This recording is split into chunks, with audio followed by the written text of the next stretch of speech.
네, 여러분 만나서 반갑습니다. 오랜만에 다시 제가 녹화를 하게 되었는데요. 먼저 한번 기도하고 시작하겠습니다. 주님 감사합니다. 오늘 또 저희들이 먼저 간단한 디보셔널을 하려고 합니다. 오늘이 왜 중요한 날인지 저희들이 잘 배우고 또 이해할 수 있게 도와주십시오. 예수님 이름으로 기도합니다. 아멘.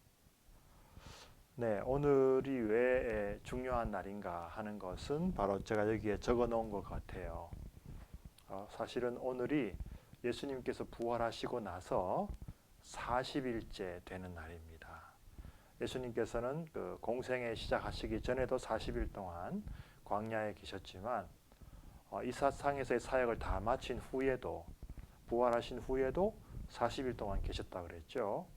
그래서 3년 동안 가르치셨던 하나님 나라의 복음을 다시 한번 총정리해 주시고 요약해 주시고 제자들에게 다시 한번 더 깨닫게 해 주신 다음에 동시에 그 주님의 부활을 여러 방법으로 여러 사람들에게 확증해 주셨어요.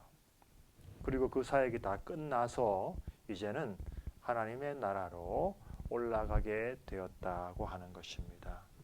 자, 이것이 왜 그렇게 중요할까요? 우리나라에서는 이 승천에 대해서 별로 말씀을 잘 전하는 교회도 많지 않죠. 하지만 유럽에는 많은 나라, 많은 지역에서 이 날을 공휴일로 기념을 하고 있어요. 성탄절과 부활절과 오순절 이 세 절기가 가장 중요한데 그래서 유럽에서는 성탄절, 부활절, 오순절은 주일과 월요일 이틀을 쉬고 있습니다. 근데 그 사이에 오순절 바로 열흘 전에 바로 이 승천일이 있어요. 그래서 많은 교회에서 사실은 기념 예배도 드리게 됩니다. 예수님이 하신 사역 중에서 이 승천은 매우 중요한 부분인데요. 왜냐하면 예수님이 하늘나라에서 이렇게 내려오신 이 땅에 내려오셔서 하신 사역이 네 가지 단계가 있는데 첫째는 인간의 몸이 되신 하늘나라에서 인간의 몸으로 태어나신 것, 두 번째는 이 땅에서 고난을 당하신 모든 삶들, 세 번째는 십자가에 죽으신 것, 네 번째로는 음부에까지 내려가신 거예요. 그러니까 가장 높은 곳에서 가장 낮은 곳으로 내려오셨죠. 그 다음에 예수님이 다시 높아지신 것도 네 단계입니다. 첫째, 부활이죠. 그리고 40일 후에 두 번째 바로 이 승천이에요. 세 번째는 하나님 보좌 우편에 앉으신 것이고 마지막 네 번째는 다시 재림주로 심판주로 오시는 것입니다. 따라서 이 승천의 사건은 단순히 어떤 사람들이 생각하듯이 어떤 신화라든지 어떤 비과학적인 그런 뜻이 아니라 전체 성경에서 하나님의 구속사를 이해하는데 매우 중요한 부분이라는 것입니다. 그래서 제가 몇 가지 설명을 하고 싶은데요. 구약에서 이미 이 승천에 관한 예표들이 등장한다는 거예요. 자, 첫 번째로는 이분이 있고 두 번째로는 이분이 있는데 구약에서 창세기에 이미 승천한 분이 한 분 있어요. 누굴까요? 네, 에녹이라고 하는 분이에요. 이분은 이 땅에 살면서 하나님과 동행하다가 하나님이 그냥 데려가셨다. 그렇게 적혀 있죠. 히브리서 11장에 있는 그 믿음의 위인들에게도 나옵니다. 자, 두 번째로 엘리야가 있는데요. 엘리야는 선지자들을 대표하는 분이죠. 근데 이 엘리야가 후계자 엘리사를 이 땅에 남겨두고 나서 그의 사역이 다 끝났을 때 불말과 불수레를 타고 하늘로 올라갔다. 성경은 그렇게 되어 있습니다. 그럼 왜 이렇게 구약에서 두 번이나 하나님께서 이런 예표를 보여주셨을까 하는 거예요. 이것은 바로 장차 예수님의 승천을 암시하는 하나의 예표라고 할 수 있습니다. 두 번째로는 시편에 보면은 그 승천에 관해서 두 번이나 예언이 나오고 있어요.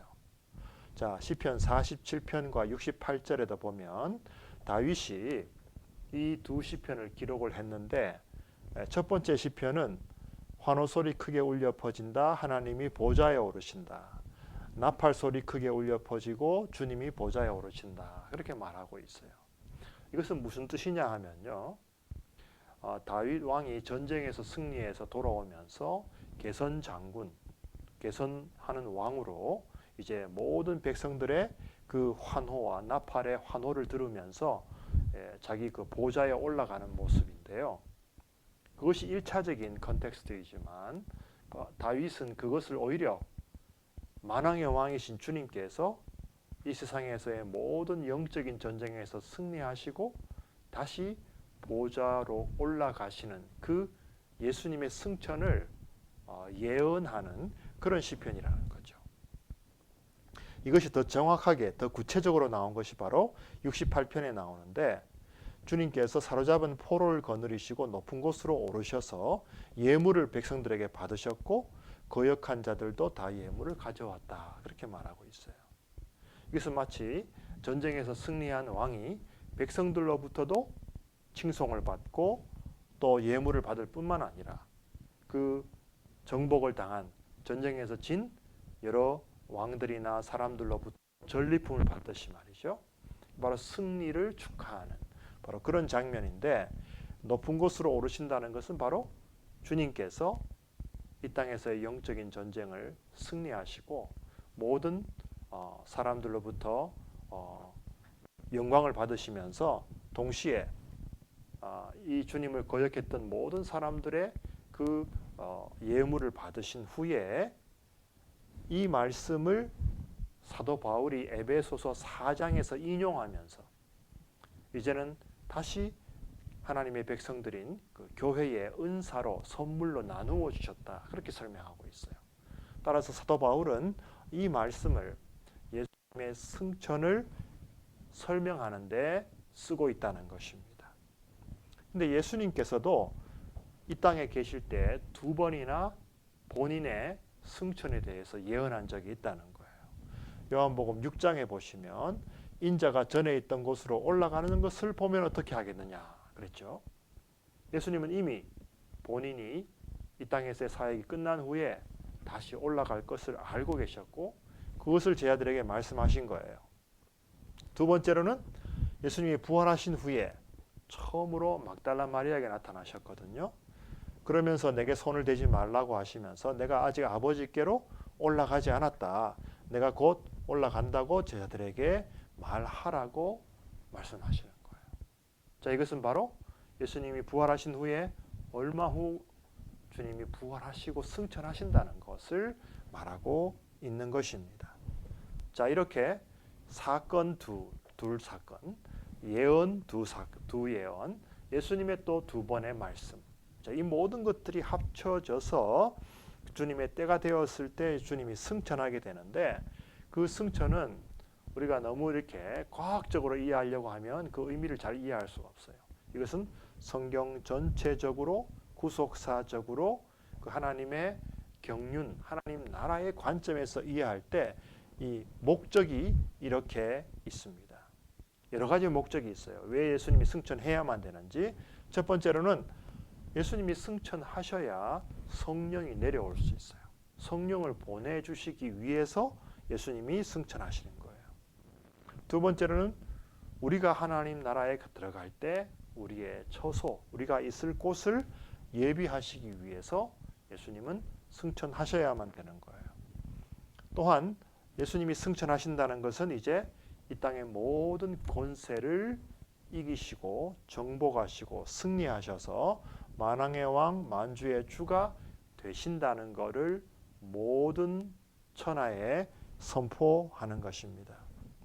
네 번째로는 에베소서 4장 10절에 바울이 아까 말했던 그 시편 말씀을 인용하면서 만물을 충만케 하시려고 이런 표현을 쓰고 있는데 이것은 그 예수님의 주권이 이 천하 만물에 다 미치게 되는 승리적인 사건이라는 것을 말할 수 있겠고요.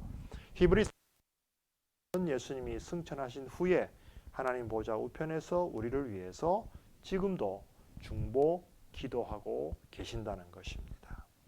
그리고 마지막으로 승천하셔야 하나님 보좌 우편에 앉으시게 되는 거예요. 하나님 보좌 우편이라는 것은 하나님과 동등한 권세와 능력을 갖고 계시면서 이제 이 땅에서의 사역을 다 끝냈다라는 의미로 그렇게 표현하고 있는 것입니다.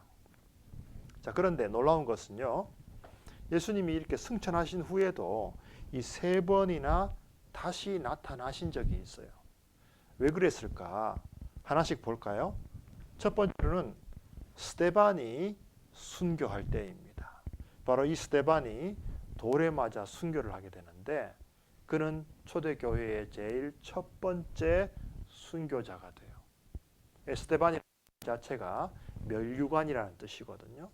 순교의 면류관을 받은 스데반이 복음을 전하다가 이렇게 순교당하니까 주님께서 일어나셔서 하나님 보좌에서 일어나셔서 그 스데반에게 그 주님의 영광을 보여주시고 그를 맞이해 주시는 장면이 사도행전 7장에 처음 나옵니다. 이것은 앞으로 우리 주님께서 주님의 백성들을 영접해 주신다고 하는 것을 미리 보여주시는 사건이고, 두 번째로 또한 매우 중요한 사건은 사울이 그리스도인들을 박해하고 죽이려고 하면서 다마스커스로 가던 중에 이 주님이 다시 나타나요. 부활하시고 승천하신 영광스러운 주님께서 환한 빛으로 그에게 비추셨을 때 이 사울이 고꾸라집니다. 눈이 멀어버려요. 그리고 사흘 동안 먹지도 못하고 마시지도 못하고 아주 어려운 상황 속에 있어요. 그때 사흘 후에 아나니아라는 사람이 성령의 보내심을 받아서 사울에게 안수했을 때 그의 눈에서 비늘이 벗겨지면서 그가 새로운 영적인 깨달음을 얻게 됩니다. 그리고 이제 아라비아 광야에서 3년을 보낸 후에 이 사울은 더 이상 바리새인으로 더 이상 그리스도인을 박해하는 사람이 아니라 복음 전도자로, 주님의 종으로, 주님을 따라가는 제자로, 사도로 완전히 변화된 것을 볼 수가 있죠. 자, 이렇게 베드로 다음으로 이제는 이방인 선교를 위해서 우리 부활하시고 승천하신 주님께서 바울을 선택하셔서 새로운 역사를 열어 가시는 것을 볼 수가 있고요.